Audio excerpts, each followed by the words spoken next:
How to create Holi photo through Chatgpt or Google Gemini. Hello guys, welcome back to another brand new video. So today in this video I'm going to show you how you can make or create Holi photos edit on Chatgpt or Google Gemini.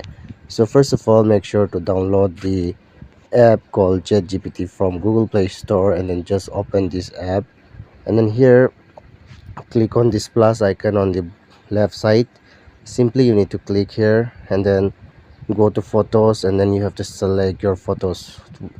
Okay, so let me just select this photo here and then click on done option, and then here you can see ask ChatGPT option is there.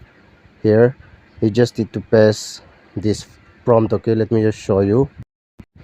You have to add this prompt. You will get this prompt on my video description.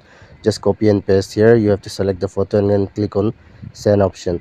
So you have to wait for some time. It will be automatically create an image, so just hold on for a few seconds. So here you can see it looks so awesome. Here it's done. You can see this type of image you can create by your own, and then you can save it on your gallery here. And then I hope this video is absolutely helpful for you. Thanks for watching.